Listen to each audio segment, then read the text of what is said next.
नमस्कार बच्चों, कैसे हो आप लोग? अच्छे हो? अध्यापिका जी भी अच्छी हैं। तो आज आप लोगों को पढ़ने की इच्छा हो रही होगी, क्योंकि हम लोग पिछली कक्षा में पार्ट 5 शुरू किए थे ना। हाँ, तो आज फिर से हम लोग वही पार्ट को आगे कंटिन्यू करेंगे। तो सबसे पहले क्या करना है, यहाँ देखिए आवश्यक सामग्री क्या है।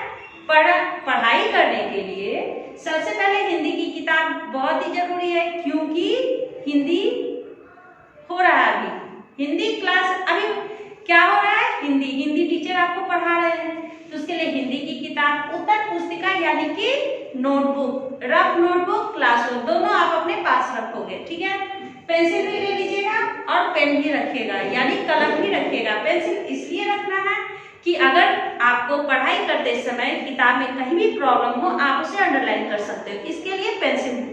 ठीक है, फिर रफ बुक में आप पेंसिल यूज कर सकते हो, पेंसिल लिखना है पेन भी यूज कर सकते हो, और नहीं तो पेंसिल। और जहां जहां अध्यापिका जी आपको बोलेंगी कि आप क्लासवर्क में नोट कीजिए कुछ भी कठिन शब्द, तो आप वो शब्द जो है वो क्लासवर्क में कलम से लिखिएगा, यानी पेन से लिखिएगा। ठीक ना? चलिए, आप लोग तैयार हो? हाँ, तो आज हम लोग पढ़ेंगे पार्ट 5 मिठाई वाला, पृष्ठ संख्या 27, पेज नंबर 27। तो क्या निकाल लिया आप लोग? Page number 27। हिंदी में उसे हम लोग क्या बोलते हैं? पृष्ठ संख्या। पेज नंबर 27 में हम लोग दूसरा, आज हम लोग उसी में दूसरा पैराग्राफ पढ़ेंगे। दूसरे पैराग्राफ में क्या है वो ध्यान से सुनिए।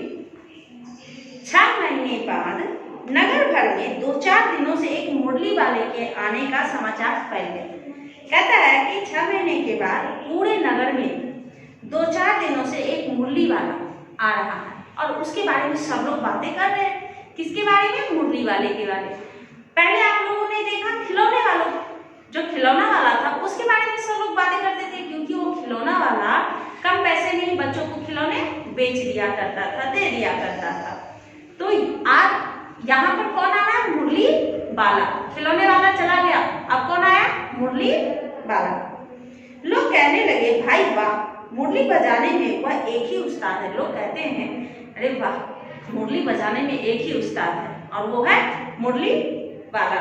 उस्ताद यानी पारंगत, किसी भी काम में निपुण होना। कौन आ गया? मुरली वाला। ठीक है, मुरली वाला के बाद क्या है?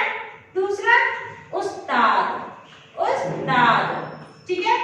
अब ये उस्ताद किसको कहते हैं? जो किसी भी काम में निपुण हो, पारंगत हो, उसे उस्ताद कहते हैं। ठीक है, मुरली बजाकर गाना सुनाकर वह मुरली बेचता भी है, सो भी 2-2 पैसे में। मुरली बजाकर वह गाना सुनाता है और मुरली बेचता भी है। कितने पैसों में? 2-2 पैसों में। उसे ज्यादा पैसों का लालच नहीं है, उसे बस 2 पैसे दे दिया, मुरली 2 पैसे देके रख लिया। उसे केवल ये रहता है कि ये बच्चे जो है, छोटे छोटे बच्चे जो है, वो हमसे खुश रहे। बस बच्चों को हंसता हुआ देखकर मुरली वाला भी खुश हो जाता था, इसलिए वो क्या करता था? 2-2 पैसे में मुरली बेच देता था। भला इसमें उसे क्या मिलता होगा? मेहनत भी तो ना आती होगी। एक व्यक्ति ने पूछ लिया, कैसा है वो मुरली वाला? मैंने तो उसे नहीं देखा। एक आदमी पूछता है, वो मुरली वाला कैसा है? मैंने उसे नहीं देखा। उत्तर मिला, उम्र तो उसकी अभी अधिक ना होगी, यही 30-32 का होगा। कहता है कि उसकी ज्यादा उम्र नहीं होगी, 30-32 साल का वो होगा। दुबला पतला गोरा युवक है, बीकानेरी रंगीन साफा बांधता है। बीकानेरी रंगीन साफा, साफा यानी पगड़ी, वो बांधता है। कौन? तो मुरली वाला साफा। साफा यानी पगड़ी, उसे वह बांधता है। वही तो नहीं जो पहले खिलौने बेचा करता था? पूछता है, कहीं वही तो नहीं है जो पहले खिलौने बेचता था? अगर देखा जाए तो वही था, खिलौने वाला ही था, मुरली बेच रहा था। क्या वह पहले खिलौने भी बेचा करता था? हाँ, जो आकार प्रकार तुमने बताया उसी प्रकार का वह था। कहता है कि जो आकार प्रकार तुमने बताया कि 30-32 साल का गोरा युवक है, बीकानेरी साफा बांधता है, उसके बाद क्या? तो दिखने में उसकी उम्र 30-32 साल की लग रही है। तो वो कहता है कि शायद वो पहले खिलौने बेचता था, तो वही होगा। पर भाई वह एक उस्ताद, प्रतिदिन इसी प्रकार उस मुरली वाले की चर्चा होती, सब लोग प्रतिदिन उसके बारे में चर्चा एक दूसरे से करते रहते थे। चर्चा करना यानी एक दूसरे लोग जो वहां रहते थे उसके बारे में बातें करते थे। प्रतिदिन नगर की प्रत्येक गली में उसका मादक मृदुल स्वर सुनाई पड़ता, बच्चों को बहलाने वाला मुरलिया वाला। कहते हैं कि प्रतिदिन नगर की प्रत्येक गली में उसका मादक स्वर यानी मीठा स्वर जो था गली में गूंजता रहता था। मादक वो स्वर जो था वह गूंजता रहता था। रोहिणी ने भी मुरली वाले का यह स्वर सुना, तुरंत ही उसे खिलौने वाले का स्मरण हो आया। स्मरण यानी याद।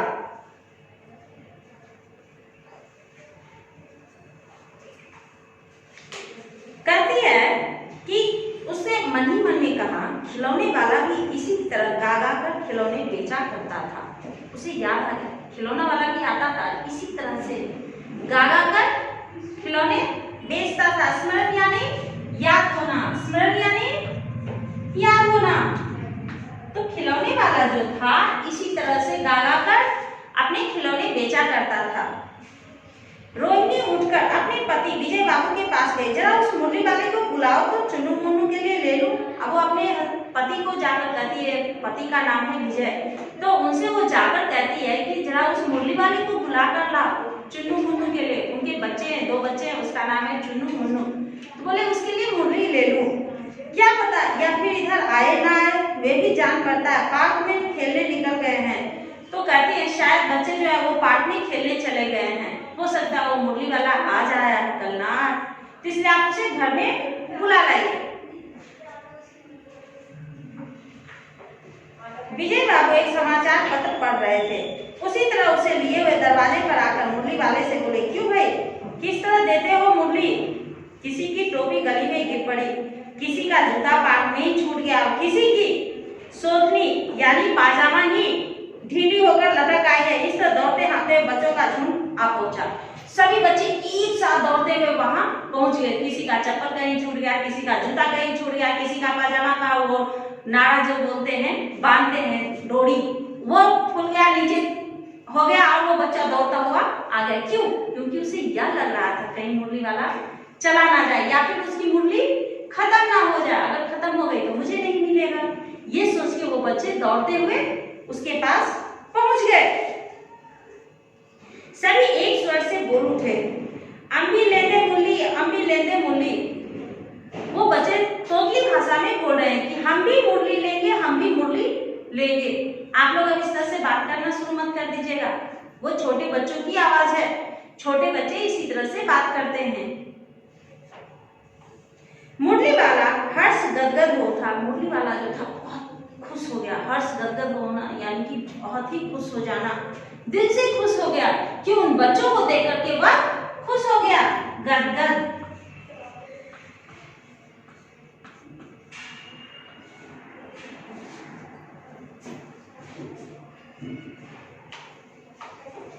बोला सबको देंगे भैया, लेकिन जरा रुको, ठहरो, एक एक को देने दो। वो कहता है, मुरली वाला कहता है सबको देंगे, सब रुक जाओ, एक एक करके सबको मैं दे दूंगा। अभी इतनी जल्दी हम कहीं लौट थोड़े ही जाएंगे। वो कहता है कि मैं अभी इतनी जल्दी नहीं लौटने वाला हूँ, मैं भी यही रुकूंगा, पहले आराम से तुम लोग खड़े हो जाओ, मैं तुम लोगों को एक एक करके दूंगा। बेचने तो आए ही हैं और भी समय मेरे पास 1-2 नहीं, पूरी 57 है, यानी कि 57 यानी 57। वो कहता है मेरे पास 2-4 नहीं है, मेरे पास पूरी 57 है, यानी कि 57 मुरली है, इसलिए तुम लोग आराम से रहो, मैं तुमको दूंगा। हाँ बाबूजी, क्या पूछा था आपने, कितने में दी? दी तो वैसे 3-3 पैसे के हिसाब से, पर आपको 2-2 पैसे में ही दे दूंगा। कहता है मैंने तो 3-3 पैसे के हिसाब से दिया था, लेकिन जाने दीजिए, आपको मैं 2-2 पैसे में ही दे दूंगा। अब देखो उस मुरली वाले को कितना मतलब अच्छा है, वो उसकी अच्छाई को देख के ही सभी लोग उसके पास पहुंच जाते हैं। वो अपनी अच्छाई दिखाते हुए कहता है मैं 3-3 पैसे में बेचता हूँ, लेकिन जाने दीजिए आपको 2-2 पैसे में ही दे दूंगा। विजय बाबू भीतर बाहर दोनों रूपों में मुस्कुरा दिए। मन ही मन कहने लगे कैसा है, देता तो सबको इसी भाव से है, पर मुझ पर उल्टा एहसान लाद रहा है। अब वो विजय बाबू जो है वो क्या कहते हैं, देखो देता है सबको 2-2 पैसे में ही है, केवल मुझे ऐसा बोल के मेरे ऊपर एहसान कर रहा है कि मैं सबको 3 पैसे में देता हूँ और आपको 2 पैसे में दे दूंगा। फिर बोले तुम लोगों की झूठ बोलने की आदत होती है, देते होंगे सभी को 2-2 पैसे में, पर एहसान का बोझा मेरे ही ऊपर लाद रहे हो। कहते हैं कि सबको तुम 2-2 पैसे में ही देता होगा, लेकिन मेरे ऊपर एहसान का बोझा लाद रहे हो। तुम मुझ पर एहसान कर रहे हो क्या, 3 पैसे के बदले 2 पैसे में दे करके तुम सबको ऐसे ही देते होगे और मुझसे झूठ बोल रहे हो। तुम लोगों को झूठ बोलने की आदत होती है। एहसान, एहसान क्या है, एहसान। मुरली वाला एकदम अप्रतिम हो उठा, उसे मतलब बेचैनी हो गई कि ये आदमी किस तरह से बात कर रहा है। मैं इसके लिए बोल रहा हूँ कि मैं बेचता हूँ 3 पैसे में, आपको 2 पैसे में दूंगा, और इसी कैसी बात सुनने को मुझे मिले। बोला आपको क्या पता बाबूजी की इसकी असली लागत क्या है।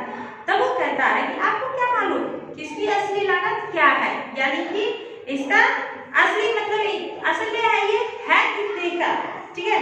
यह तो ग्राहकों का दस्तूर होता है कि दुकानदार चाहे हानि उठाकर चीज क्यों ना बेचे। कहता है यह तो ग्राहकों का दस्तूर है कि दुकानदार कितने भी हानि उठाकर क्यों ना बेचे, फिर भी ग्राहक यही समझते हैं दुकानदार मुझे लूट रहा है, कितने भी कमी क्यों ना दे दे सामान, लेकिन ग्राहक यही बोलते हैं कि देखो दुकानदार हमें लूट रहा है। ग्राहक यानी खरीदने वाला, ग्राहक जो सामान को खरीदता है उसे ग्राहक कहते हैं। मुरली वाला जो था उसे बहुत ही बुरा लगा विजय बाबू की बातों से, उसे बहुत ही चोट पहुंचा। वो कह रहा है कि देखो ये इंसान कैसा है, इसे खुद नहीं पता है कि इस मुरली की कीमत क्या है, और उल्टा मुझे ही बोल रहा है कि तुम झूठ बोल रहे हो। तुम लोगों को झूठ बोलने की आदत होती है। दुकानदार कितनी भी हानि सहकर क्यों ना ग्राहक को अपना सामान बेच दे, लेकिन ग्राहक एक ही बात बोलता है, अरे ये फिर भी लूट रहा है, इसको फिर भी उसमें बच रहा होगा, ये कह के उसे गालियां ही देता है। आप कहीं से 2 पैसे में ये मुरली नहीं पा सकते। वो कह रहा है कि आप कहीं से भी 2 पैसे में ऐसी मुरली नहीं ला सकते हैं। मैंने तो पूरी 1000 बनवाई थी, तब मुझे इस भाव पड़ी है। कहते हैं वो मुरली वाला कह रहा है मैंने 1000 बनवाया था इसलिए मुझे यह भाव पड़ा, इसलिए मैं 2-2 पैसे में बेच दे रहा हूँ। यानी कि मैंने जितना लगाया उतने ही पैसे मुझे आ रहे हैं, उससे 1 पैसा भी ज्यादा नहीं आ रहा है। विजय बाबू बोले अच्छा मुझे ज्यादा वक्त नहीं, जल्दी से दो ठो निकाल दो, यानी 2 निकाल कर दे दो। 2 मुरलियां लेकर विजय बाबू फिर मकान के भीतर पहुंच गए। मुरली वाला देर तक उन बच्चों के झुंड में मुरलियां बेचता रहा। उसके पास कई रंग की मुरलियां थी, उसके पास कई रंगों की मुरलियां थी। बच्चे जो रंग पसंद करते मुरली वाला उसी रंग की मुरली निकाल कर दे देता था। जैसे कि आप भी कुछ सामान खरीदने जाते हो, कुछ भी खिलौना खरीदने जाते हो, तो मम्मी डैडी जो दे देते वो नहीं लेते हो, आप कहते नहीं इसमें मैं कलर खुद से पसंद करूंगा। अब आपको लाल पसंद है, मम्मी पीला दे दी, नहीं पीला नहीं लेते, डैडी नीला कलर दे दिया, हरा कलर दे दे, तो आप क्या कहोगे, नहीं मुझे लाल ही चाहिए। तो ऐसे ही जिन बच्चों को जो कलर पसंद था उसी कलर का मुरली उसे वो दे देता था। यह बड़ी अच्छी मुरली है, यही ले लो बाबू, राजा बाबू तुम्हारे लायक तो बस क्या है। और वो बच्चों को फुसला के बोलता था कि तुम्हारे लिए यह मुरली बहुत ही अच्छी है। वो राजा बाबू बोल रहा है बच्चों को, मतलब कुछ भी प्यार से अच्छा नाम उसे दे करके उसे बुला रहा है, उसे दे रहा है मुरली की खासियत बताकर उन बच्चों को वह मुरली दे रहा है। ये लो तुमको वैसी ना चाहिए या नारंगी रंग की, अच्छा वही ले लो। अब वो कहता है तुमको वो नहीं चाहिए, तुमको नारंगी कलर का चाहिए यानी ऑरेंज कलर चाहिए, ठीक है लो यही तुम ले लो, ऑरेंज कलर का ही ले लो। फिर कहता है ले आए पैसे, एक से पूछता है कि तुम पैसे ले आए, तो कहता अच्छा ये लो तुम्हारे लिए, मैंने पहले से ये निकाल रखी थी। बच्चे के लिए पहले से वो निकाल के रखा था, पैसे लाने से पहले वो निकाल लिया था। क्यों? क्योंकि वो बच्चा फिर आके पूछता, इसलिए। तुमको पैसे नहीं मिले, तुमने अम्मा से ठीक तरह मांगे ना होंगे। वो कहता है कि तुम अम्मा से ठीक तरह से मांगा नहीं होगा, इसलिए तुमको पैसे अम्मा नहीं दी। धोती पकड़कर पैरों में लिपटकर अम्मा से पैसे मांगे जाते हैं बाबू। वो कहता है कि धोती पकड़ लेना, पैरों में लिपट जाना, फिर पैसे मांगना, तभी अम्मा पैसे देगी, नहीं तो नहीं देगी। हाँ, फिर जाओ, अब की बार मिल जाएंगे। धुआनी है तो क्या हुआ, ये लो पैसे वापस लो। ठीक हो गया ना हिसाब, मिल गए पैसे। कहता है देखो मैंने तरकीब बताई, अच्छा अब तो किसी को नहीं लेना है, सब ले चुके। अब वो पूछ रहा है सब बच्चों को, जितने भी बच्चे उसके पास खड़े थे सबको मुरली दे दिया। फिर पूछता है कि सबको मिल गया या कोई बाकी है? सबको मुरली मिला। सभी बच्चे एक साथ हाथ उठाते हैं। अब एक बच्चा वहां खड़ा था, सब ले चुके, तुम्हारी माँ के पास पैसे नहीं है। अब वो पूछता है तुम्हारी माँ के पास पैसे नहीं है, अच्छा तुम भी या लो। वो कहता है ठीक है जाने दो, लो तुम ले लो। ऐसे ही उसको दे दिया। अच्छा तो अब मैं चलता हूँ। इस तरह मुरली वाला फिर आगे बढ़ गया। फिर मुरली वाला जो था उसको बताने के बाद आगे बढ़ गया। आगे कि वहाँ बहुत सारे बच्चे थे, सबको उसने मुरली दिया, केवल एक ही बच्चा बचा हुआ था जिसके पास पैसे नहीं थे। इसलिए उसे फ्री में मुरली वो दे करके वहां से चला जाता है। आज अपने मकान में बैठी हुई रोहिणी मुरली वाले की सारी बातें सुनती रही। मकान में बैठकर वह मुरली वाले की सारी बातें सुन रही थी। आज भी उसने अनुभव किया बच्चों के साथ इतने प्यार से बातें करने वाला फेरी वाला पहले कभी नहीं आया। अनुभव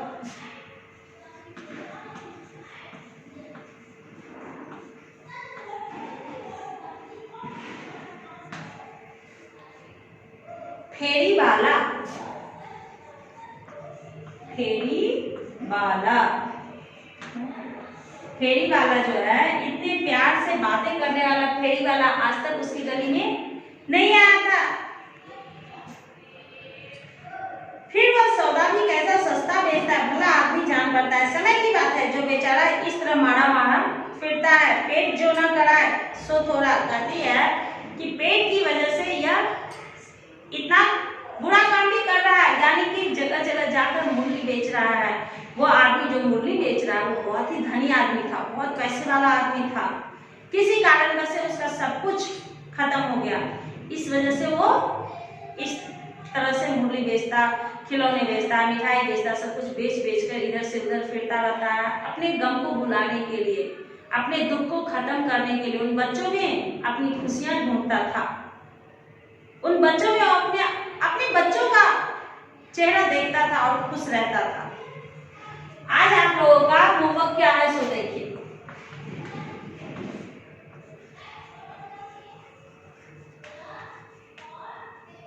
ये 5th लेसन आपको पढ़ना है, ठीक है, केवल पढ़ना है।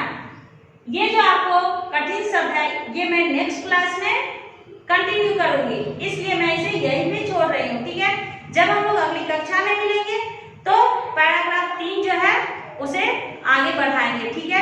उसके बाद ही मैं आप लोगों को लिखवाऊंगी, ठीक ना बच्चों। अब हम लोग अगली कक्षा में मिलते हैं, तब तक आप लोग तैयार रहिएगा। धन्यवाद बच्चों।